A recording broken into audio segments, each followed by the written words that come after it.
while we actually our programs are excellent programs and absolutely life-changing for those very few people who make it to the UK, the numbers are really pathetic. We're talking about 143 Syrians having been resettled in the UK since the start of the conflict. And in terms of other groups, we only resettle around 750 refugees worldwide. Yeah.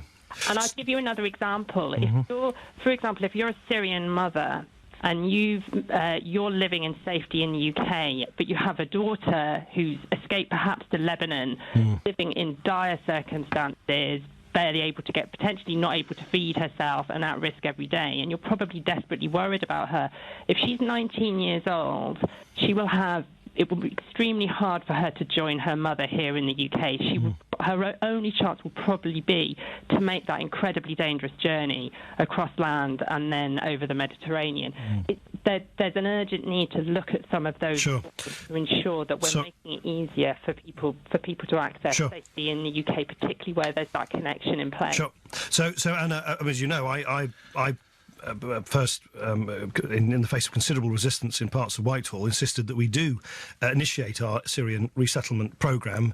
You're right, the numbers in that programme are quite small. They will grow, and they must grow, because they should. That's isn't it? Yeah, exactly. They will grow, and of course and they're not. It's not the only scheme, as you know. There are other schemes as well. But I totally accept that if it was just 140 people, that would be a pretty miserly contribution from the UK. Well, the UN are saying we should take 14,000 a year for 5 years. That is in the view of the Special Rapporteur on Human Rights. I just don't agree with... I guess... Let me go back to what I said to Anna at the outset. We can, of course, talk, lots and lots of numbers. I totally accept Anna's central assertion that the scheme we've got is a great scheme, but it needs to be, it needs to help more people, as it will, as it's designed to do as well. Of course it is. But do I think that these resettlement programmes on their own are the solution? They're clearly not. And in a sense, no resettlement programme is ever going to be big enough to deal with the potential numbers of people who are fleeing this horrific conflict, particularly in Syria. I mean, their whole country is just descended into chaos. And so we're never going to keep up. I accept Anna's suggestion that the existing resettlement programme should, as it will, expand, but we're never going to keep up with the numbers of people who potentially want to flee from their home, which is why at the end of the day... Well, that is why, in the awful sort of jargon, it is a multi-pronged approach. And I think, by the way, the fact that we are by far the world's, after the Americans, we're now the world's largest donor of assistance and emergency aid and humanitarian assistance to millions of people in Syria and in that region is something which should make us very proud. But they still want to come here. Is 14,000 the right figure, as Professor Grippo suggests? Do you know? I think you can come up with you can come up with a whole range of figures. Would you be happy with 14,000? Actually, as it happens, I don't think just sort of plucking 14,000 out of the air and saying that's going to provide. He's a special rapporteur for the UN. Okay, well, I respectfully disagree with the idea that therefore is the solution. It is not, because as I said at the outset, the real problem is that you have an almost infinite number of people who, quite understandably, want to flee the brutal violence which they and their families and their communities are being subject to.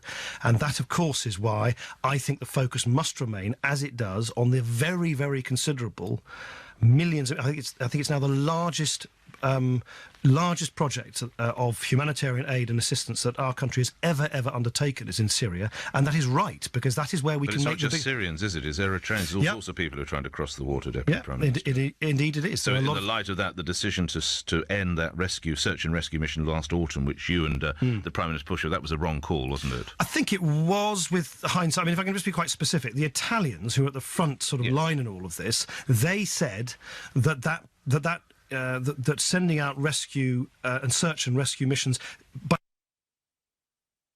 the way, particularly deep into Libyan waters, was acting as an incentive, because then, in a sense, the smugglers only needed to go out a few miles out into sea from the Libyan coast, in the knowledge that the people would be picked up.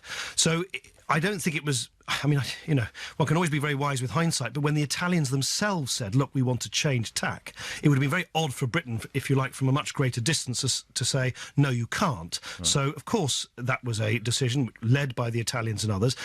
That clearly has led to a totally unacceptable, morally unacceptable situation. All I'm saying is that we're never going to find a solution either at sea or by banding around numbers of people who we allow to resettle, because we have to do a lot of things at the same time, most especially helping those people in their communities and in their countries where the violence is raging right now. There's a related question. John's in Eastbourne. You're through to Mr. Clegg. Go ahead, John.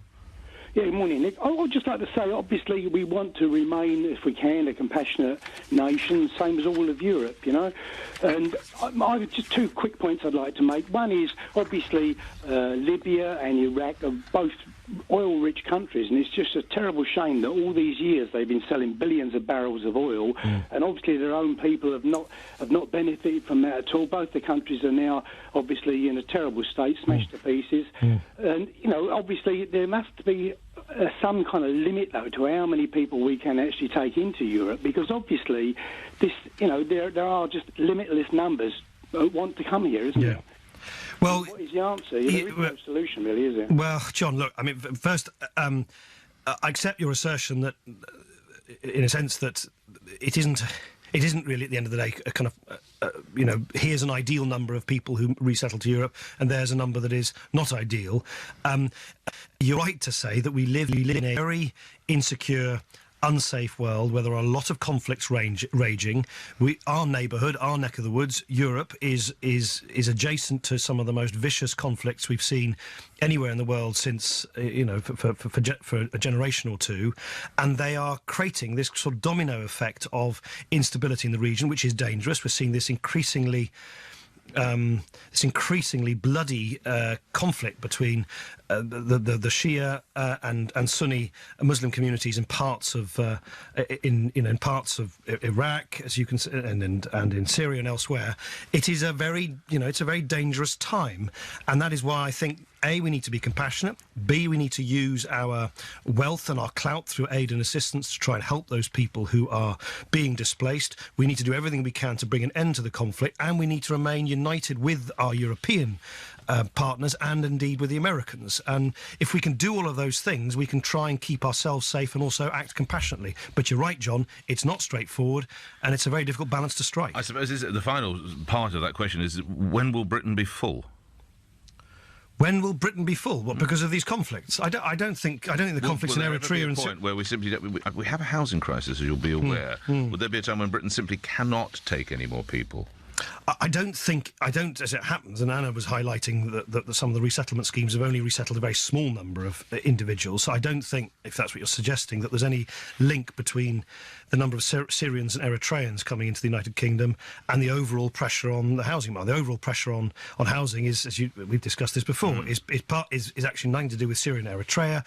It's to do with the fact we haven't built nearly enough houses as a country for government after government after government, and we need to now build close to 300,000 homes a year, every year, for many years, in order to keep up with the amount of demand now on our housing market. We move to other calls. Mike's in Cheshunt. Mike, go ahead.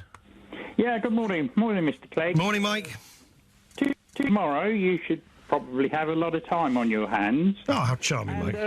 And then I'd like you, if you would, to give me a straight answer to this relatively simple question. Right. Which comes from an unbiased vantage point, by the sounds of it. After the election, if it's a big if, I know, but if there are two options open in this country, one is Labour government propped up by the SNP, or a Conservative government propped up by UKIP, which will you choose, or which would you prefer? Mike, well, sorry, I must laugh firstly because that's exactly the appalling, dismal choice which I'm warning everybody of, and the way to avoid that dismal prospect of either Nigel Farage or Alex Salmond getting their foot in the door of number 10 is to have more Liberal Democrats in government and in Parliament to keep our country stable and strong and fair. So I disagree with you. Of course, I'm going to have bags of time on my hands after May the 7th. But that, of course, isn't the hands of the British people. But I agree with you that there is now an increasing prospect of this really appalling choice between a sort of hapless Ed Miliband government dancing to the tune of Alex Salmond and a hapless Cameron government dancing to the tune of the DUP, UKIP, the sort of more nutty brigade on the backbenches of his own party. And I think that would be really, really really bad for our country. It would lead to profound economic instability. I heard about George Osborne on the radio this morning claiming portentously that the Conservatives were going to get a majority and that they were the guarantors of economic stability. I mean, there you have two big Tory porkies for starters. They're not going to win a majority, and actually in their heart of hearts they know that, and they are departing radically in their plans from the stable, sensible approach to balancing the books that we've taken over the last 5 years. They want to cut, for ideological reasons, way beyond what is necessary. So for all of those reasons, Mike, my answer to you is I don't think either of those options are good for our country at all, and the way to prevent that terrible fate is to for Liberal Democrats. On a related theme, there's an email from Graham in Bushy. After May, will you be giving advice, and what will it be to the new Deputy Prime Minister on his weekly calling show with Nick Ferrari called Speak to Salmond? Right, well, Mike and Graham, I very much hope that neither Nigel Farage nor Alex Salmond are the Deputy Prime Ministers of the next government, and that is the real threat. By the way, for those, I mean, there's a lot of tension has been quite rightly devoted to the kind of dilly-dallying between the Labour Party and the SNP. But, you know, people should take quite seriously. Did you hear yesterday on the radio, David Cameron didn't rule out entering into a coalition and alliance with the DUP. 5 times last Sunday he had opportunity to rule out a coalition with UKIP. This prospect of a sort of blue-kip alliance on the right is a very real one. All right. Talking about on the radio, the Prime Minister was inconvenienced when he was asked what the living wage is. He didn't know it in London and he didn't know it nationally. Now, if I was to ask you those two questions, you'd know the figures instantly, wouldn't you, Mr. Clegg? I would, yes. Yes, I would. Just remind me what the London living wage is. The London living wage is £9.15. And the national living wage outside is £7.85, but I don't know quite where sort of one change. What's that? That one didn't work. Right. Well, Wilson. No, but the living wage thing is quite interesting because Whose idea was that? Sorry, go on. It's arrived at by a kind of, I think, a living wage foundation. I think the idea of a living wage was first identified by academics at Loughborough University, but and I think the way they come up with it is a sort of public panel where people kind of can make contributions about what costs they think should be included in the calculation. So it's quite a novel way of coming about. Let's get to other questions. Wilson's in Croydon. Wilson, you're through to Nick Clegg. Oh, good morning, Nick. Hey, Wilson. Hi, how you doing? All right, I've been listening to the sort of the campaign debate, and it strikes me that all the major parties disagree on absolutely everything. If one says the sky is blue, the other one will say the sky is green. But if you all want the best thing for the country, there must be some things that you fundamentally agree on. Can you name 3 things from opposition parties' policies that you agree with? And it can't be including terrorism. Yeah, sure. So I agree with the Conservatives with the principle that it's right to balance the books, but I strongly disagree with the way in which they want to do it, which I think is unfair. I agree with the Labour Party that it's important to make sure that we continue to invest in public services, but I disagree with the fact that they want to do so in a way which I don't think will balance the books. So So one more. I agree with Ed Miliband that we should stay in the European Union. How about that? All right, Wilson, you've got your 3. Is that good? Yeah. Sort of, but I'll take it. All right, yeah. OK, thank you. Paula at Swiss Cottage. Go ahead, Paula. Hello, Nick. Hello. I'm a floating voter, although I voted Liberal last time. Paula, you really shouldn't say that. Every politician from every party will now descend on your doorstep as we seek every floating voter in the last 2 weeks. No, well, Mr. Clegg, I applaud you in your mental health drive for understanding, as I've got some very grave concerns regarding the mental capacity test, which I would love to speak to you about privately, as I know there is a time constraint here. But meantime, my question is, are you aware of, or will you be examining, how if this test is delayed by perhaps another illness or hospitalisation, the enormous difficulties and dreadful limbo a friend or relative can face? I mean, unfortunately, the legal profession, the NHS and social worker caseloads mean delays can be endless or even too late if one tries to take another route to try and protect a vulnerable person. Sure. And I've personal experience of this, which is horrendous. But Paula, forgive me, you just tell me, there's so many different tests. Which tests are you talking about? The mental capacity test, which hinges on everything and leads you into being able to access DLA and every time. Yeah. Right. Yes. No, I'm acutely aware that a lot of the tests are often delayed, as you know. The the assessments made. I know this is not exactly